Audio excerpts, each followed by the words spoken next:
Hello and welcome to Teeing Off with RevSportz. I am Gargi Raut, your host. Yesterday, we saw some incredible cricketing action as India took a 2-1 lead in the five-match test series against England, from Yashasvi Jaiswal scoring a double hundred to Ravindra Jadeja contributing with both bat and ball and being awarded the Player of the Match award. We have lots to discuss, and also India beating Thailand to win their first ever Badminton Asia Team Championships title. We have a lot to discuss, but till then, let me introduce my guests Ishan Shahane, S. Kanan, and Shomik Chakrabarti. Ishan, we saw some incredible leadership from Rohit Sharma in the match. Even in tough circumstances, he seemed to take India over the line, especially with the bat. Talk about that. Yeah, absolutely, Gagi. I think, he's done a fantastic job. Obviously, there was a question of a little bit of inconsistency earlier, but, he's always been the kind of player that the team can bank on. And it's just that I think they'll be hoping that he can get back to his rhythm of consistently performing like he does on a regular basis, because there are times where he won't perform for you and there are times where he does. So obviously he's a champion player, but he really stepped up, and I think he really, helped India's cause in the test match for sure. And Kanan, Rohit Sharma rallied a team, a fairly inexperienced team with no Ashwin around, against a formidable English side, and eventually led his team to win by the biggest margin ever in Indian Test history. What are your thoughts? I think all these doubts on captains, these are self-created. There are no doubts. If there are doubts about a captain, I don't think the respective cricket board would be appointing them captain. Whether you're talking about, from the time of Dhoni, it was a debate whether he's fit for all three formats, T20, ODI, and Test or not. With Virat Kohli, obviously, he took over captaincy from Dhoni, almost like handed over on a platter. And Rohit Sharma, don't forget, is a seasoned pro. He's played cricket. He's a good team man. So whatever is this pressure being created, it's from outside. There's nothing from inside. He's a thorough team man. And I think, someone who's won 5 IPL titles, you can call it a club cricket. But this is a bit identical to the spirit of Gaba, where it is not an abattoir for the Indians 3 years ago. It was for the Aussies, where Ajinkya Rahane led.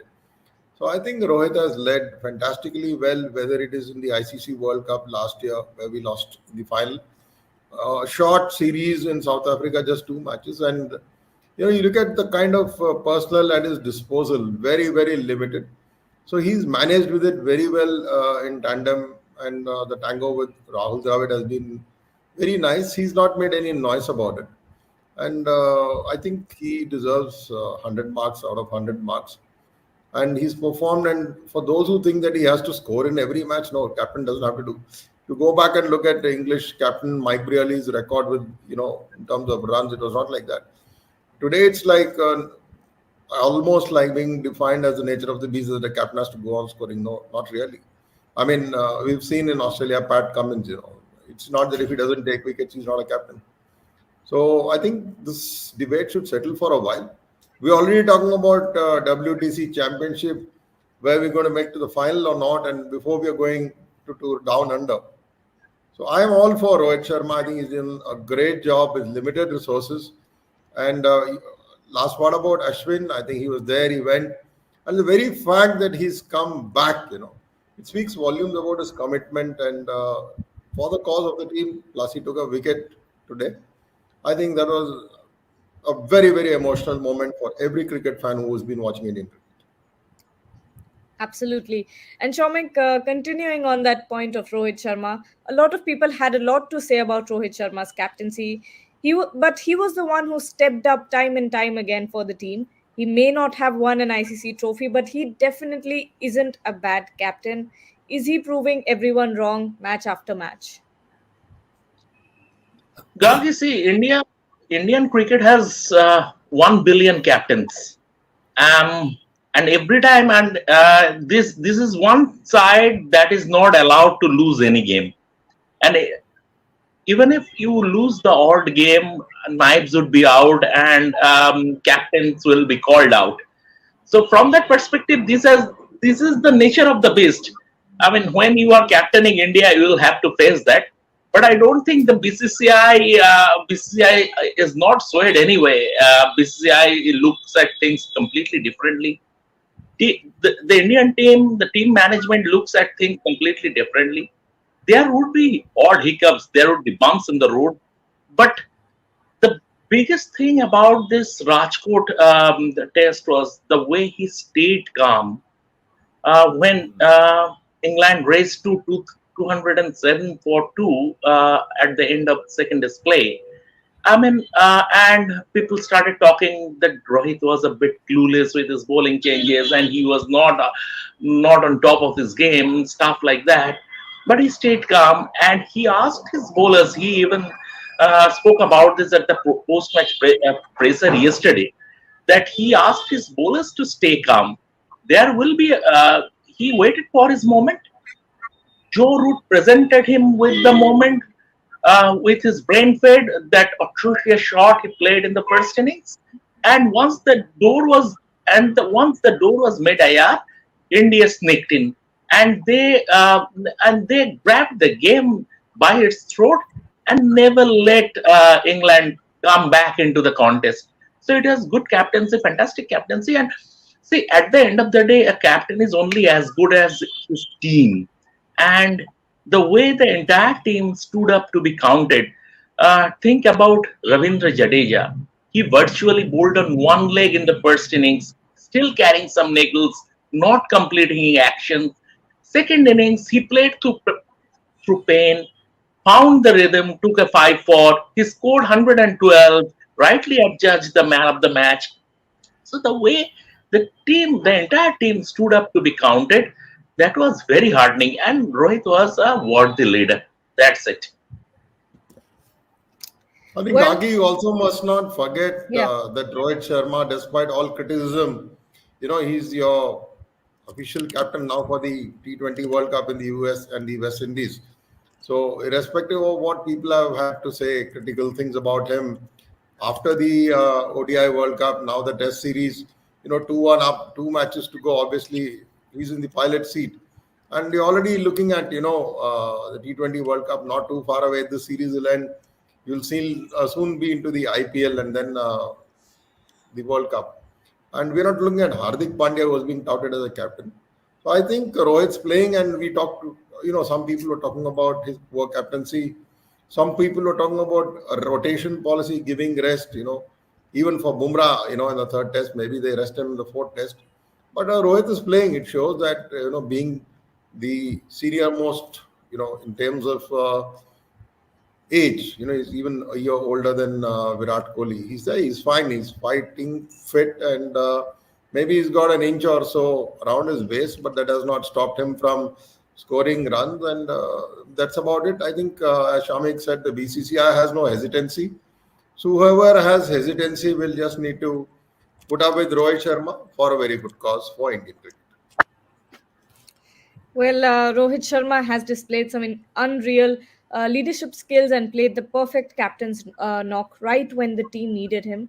But it's not the first time he has done so. Take a look at this special video as we look back on all the times Rohit has stepped up for the team and played the savior. At the end of day 2, with England 207 for 2, Captain Rohit Sharma was under the cosh. Many said he was too defensive when Ben Duckett was going for the Indian bowling. After scoring 445, India all of a sudden looked a little clueless. And when news came in that Ravichandran Ashwin had to leave the team, clearly the captain must have felt the pressure. After losing the first test match, he was under fire. Came back beautifully in Vizag, but at the end of day 2 in Rajkot, it was England that seemed to be having that little extra edge. India needed something spirited on day 3. India needed the captain to step up. India needed the management to take the bull by the horn. And there comes Captain Rohit Sharma. With Rahul Dravid, Jasprit Bumrah and the senior players, he needed to get the team together. Make sure that Ben Stokes and his baseball did not strike India. Ishan, Two debut caps were handed in the match, and one will be remembered for a long time. I'm talking about Sarfaraz Khan's father breaking down when Sarfaraz got the debut cap, getting so emotional. It's moments like these that inspire young kids to join the sport and leave an everlasting impact on the crowd, isn't it? No, you're so right, Gagi, because it's a story where it's an inspiration actually. So there's so many cricketers out in the streets of Mumbai, streets of Delhi, Chennai, all across the country, and a lot of them have the same goal as Sarfraz had, which is to represent the country. And Sarfraz obviously has toiled and toiled in domestic cricket, under 14, under 16, under 19, and he scored so many runs. He's done well in Ranji Trophy as well. He's had his own set of controversy in middle, like in that middle period as well. So obviously he's gone through the rut, and he's someone who's well deserving. This is someone who brings some sort of a freshness to Test cricket, which we don't see that often. And I think Sarfraz has really worked hard, and it's really inspiring to see that he's finally reached that pinnacle point, and he's doing so well. And talking about his father, obviously very heartwarming, because extremely proud moment for a family member, a father himself. So I'm sure he's delighted, and I think Sarfraz will only get better from here, and he's leading the way. He's definitely leading the way, Gagi, because a lot of young children, a lot of young cricketers will be so inspired seeing his performances. Yes, and Kanan, now talking about Sarfaraz Khan's debut innings, he made sure he grabbed that opportunity with both hands, didn't he? Yeah, he definitely grabbed the chance. There's a lot of debate going on. When wickets had fallen in the first innings, why Jadeja was pushed up the order. Obviously, I think Rohit and Dravid took the right decision. Why would you want to expose? I mean, not that he's short of talent or skills. He's batted through the Maidans of Mumbai and come thus far, just like Yashasvi Jaiswal. So I think it's been a fantastic debut. He's grabbed the chance with both arms, and we're talking about emotions. His father is a coach, and obviously he's lived to see this day. And the man who deserves credit for this to happen is apparently Surya Kumar Yadav, who insisted the father should go to Rajkot and witness this historic moment. And who else are you getting the cap other than from Anil Kumble? I think the man with the maximum test wickets.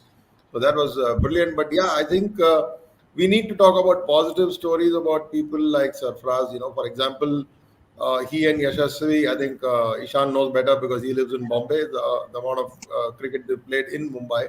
But we're talking about Yashasvi from where he came. We don't need to go back to what his family did, what he did, whether he was selling pani puri or batata vada. No, let's get out of that. Let's focus purely on the cricket. Let's focus on the contribution they're making for the nation, for themselves. And yeah, I just saw the news yesterday that Anand Mahindra has presented a car to his father. So already the recognition is coming. It's fantastic. It's a great feeling that you're getting rewarded. It's not just for Olympic medals or Asian Games medals. Cricketers also deserve it. And when you have so many youngsters coming in, people making debut in tests, it's not easy. You can get cold feet. For example, Rajat Patidar has failed. But we don't condemn him, whether you're going to back him or not, or drop him, it's a crazy thing. So there is a certain amount of sensitivity towards the youngsters who are coming and making a debut. It's not too old that Jaiswal made his debut in West Indies last year, and at that time they said, "Oh, West Indies is such a weak side; they hardly have any good bowling attack." But 2 tests, it's been defining traces of what I watched long ago when Vinod Kambli, slammed those double hundreds, again a Mumbaiker. Well, take a look back on the debutants and how the two performed throughout the test match. Take a look. In the realm of cricket, there's a distinct aura surrounding the debutants. It's a moment of nerves, excitement, and anticipation. For Sarfaraz Khan and Dhruv Jurel, their test debuts against England in the gripping 5-match series held a myriad of expectations. Let's delve into their performances and the echoes they left on the cricketing canvas. Sarfaraz Khan's entry into the test arena was nothing short of spectacular. Amidst the scenic backdrop of Rajkot, Khan seized the opportunity with both hands. His aggressive batting style was a spectacle to behold, reminiscent of a maestro in his prime. Notably, he etched his name in the annals of history, crafting a joint fastest 50 by an Indian debutant in the post-independence era. His blazing half-century of just 47 balls not only showcased his talent but also silenced the skeptics who questioned his readiness for the grand stage. However, fate's unpredictable hand dealt Khan an unfortunate blow, becoming only the second Indian to be run out on Test debut after scoring a half-century. Khan joined a select group, etching his name alongside the legendary Abbas Ali Beg. Beg's century in similar circumstances resonated eerily with Khan's debut innings, marking a testament to the unpredictable nature of the game. Yet, Sarfaraz Khan's feat in the first innings carved a unique niche in Indian cricketing history, an accolade shared by a distinguished few. Anil Kumble, a stalwart of Indian cricket, passed the mantle to Khan, symbolizing the torchbearer of a rich cricketing legacy. In that fleeting moment, history intertwined with the present. On the sidelines, Sarfaraz Khan's father and coach broke down in tears as he witnessed his son earn the coveted Indian debut cap number 311. A moment that left an everlasting impact on everyone who witnessed the moment, reminding us all of why we love the sport so much. On the other hand, wicket-keeping batter Dhruv Jurel showcased his mettle on the grand stage. His gritty knock of 46 on day 2 of the third test was a testament to his composure and skills under pressure. While falling short of the coveted 50, Jurel etched his name in the history books, becoming the highest scoring Indian wicketkeeper on test debut in nearly a century. In a remarkable twist of fate, Jurel's feat drew parallels to the legendary Dilawar Hussain, who etched his name in cricketing folklore with a similar milestone in 1934. Hussein's legacy transcended generations, embodying the essence of cricketing excellence and resilience. As the curtains draw on their debut performances, Sarfaraz Khan and Dhruv Jurel have etched their names in the annals of cricketing history. Their journey is not merely a tale of runs scored or records broken, but a testament to the indomitable spirit that fuels the essence of cricket. A journey marked by perseverance, passion, and an unwavering resolve to leave an indelible mark on the grand stage of Test cricket. Shomik, when KL Rahul comes back, do you think Sarfaraz retains his place? No, the thing is that as far as this series is concerned, Virat is not playing, so Sarfaraz will be playing the next 2 tests also. KL Rahul will be coming back because Rohit said at the presser yesterday that he should be okay. He was 90% fit for this game, and BCCI or the team management didn't take chances. So when he comes back, automatically Rajat Patidar, who has shot himself in the foot, he had a great opportunity but couldn't capitalize. Got out to 2 ranked bad shots in Rajkot. He will be going out and he will make way for KL Rahul. And Indian batting in middle order would be mid-year. That's fine. When Virat comes back, that's for the future, because right now there are no test matches after this series. The players will go to the IPL and then the T20 World Cup. But one interesting observation Sanjay Manjrekar has made, and I totally agree with him, that beyond Test cricket, India has gotten a very good option in 50-over cricket as far as middle overs are concerned, because the way Sarfaraz plays spin, the way he maneuvers the gaps, he could be very handy in 50-over cricket. So it's not just Test cricket. We will see how he counters pace and bounce in spicier conditions. That's for the future. But for 50-over cricket, Sarfaraz could be a very, very good option. Walking the gaps, playing into the gaps, maneuvering the field, maneuvering spin bowling, that is a very good option. Well, how will the middle order look like once KL Rahul and Virat Kohli are available for selection? Here's Debashish Sen's take on the question. Take a look. The upcoming 4 tests between India and England, scheduled to commence in Ranchi on February 23rd, may witness the welcome return of middle order batter KL Rahul to action. Team India's captain Rohit Sharma conveyed optimism about Rahul's fitness after his post-match press conference in Rajkot, stating he should be okay. Both Rahul and Jadeja were forced to sit out the second test in Visakhapatnam due to injuries, while Jadeja successfully made a strong comeback to the playing 11 for the third test at Rajkot. Rahul is currently undergoing rehabilitation at the National Cricket Academy. The selection committee, in Rahul's absence, opted for Devdutt Padikkal as his replacement for the third test. Rahul had experienced discomfort in his right quadriceps during the initial test during the first test in Hyderabad, sidelining him since then. Despite his absence, the middle order experimentation with Rajat Patidar and Sarfaraz Khan. Despite his absence, the middle order saw experimentation with Rajat Patidar and Sarfaraz Khan. Patidar, however, is yet to make a substantial impact in the 4 innings he played, contrasting with Sarfaraz, who made an immediate mark with 50s in both innings of his debut test. The Mumbai-based cricketer scored an impressive 62 of 68 in the first innings and followed it up with a noteworthy 68 of 72 in the second innings, including 6 boundaries and 3 sixes. Patidar, on the other hand, managed only 5 in the first innings of the Rajkot Test and went on to record a duck in the second innings. With Shubman Gill also regaining form, marked by a brilliant century in the Vizag Test and a solid 91 in the second innings of the Rajkot Test, the selectors face a pleasant dilemma once Virat Kohli makes himself available again. Looking ahead to the fourth test in Ranchi, if Rahul is deemed fit, he is likely to reclaim his spot in the playing 11, potentially displacing Patidar.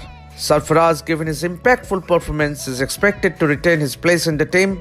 Last week, Rahul shared a video of himself engaging in a net session, showcasing positive signs of progress. As the Ranchi Test approaches, there is anticipation that Rahul will make a triumphant return to the middle order, providing a significant boost to the Indian team.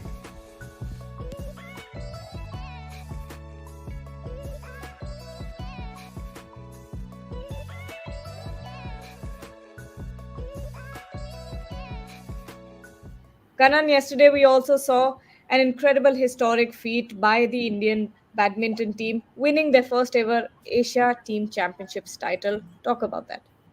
Oh, it's a wonderful day. I was sitting from 7:15 in the morning watching the match and was struggling. The official website was not showing, but yeah, managed to get a YouTube link straight from Boryada, and it was fun to watch. So many hours, 5 matches going, and I think the momentum was provided by PV Sindhu. She's coming off a long injury break, then rehab and strengthening phase.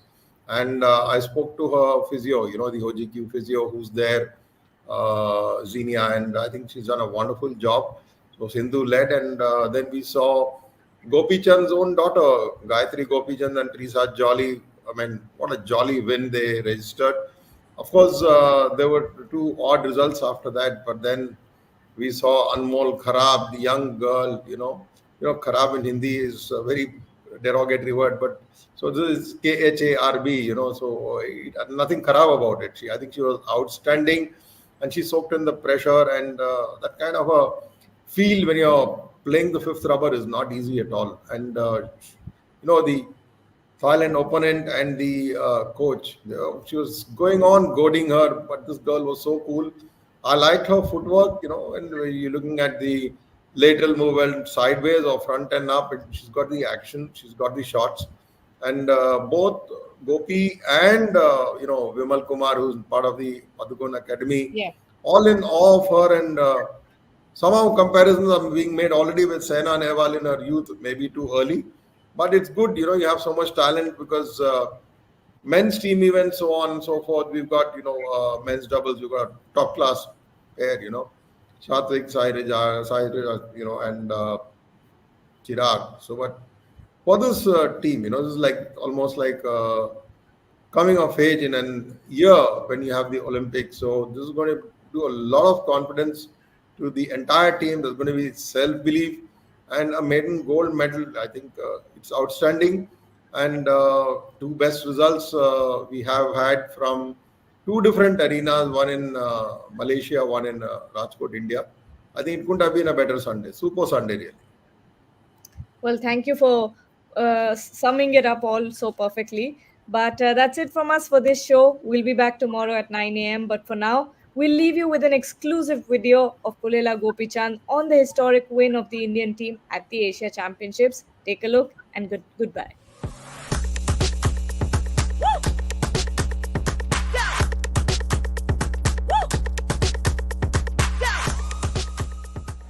I think it's an incredible victory for Indian badminton to have the women pull off great wins against China, Japan and Thailand on consecutive days is, I think, remarkable.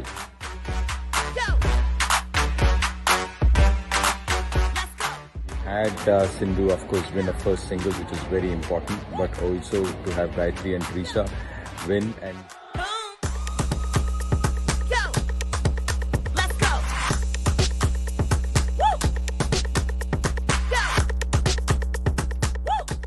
actually pulling off those deciders in all the three ties, I think was a remarkable achievement for Indian badminton. I'm very happy and I hope this continues for years to come.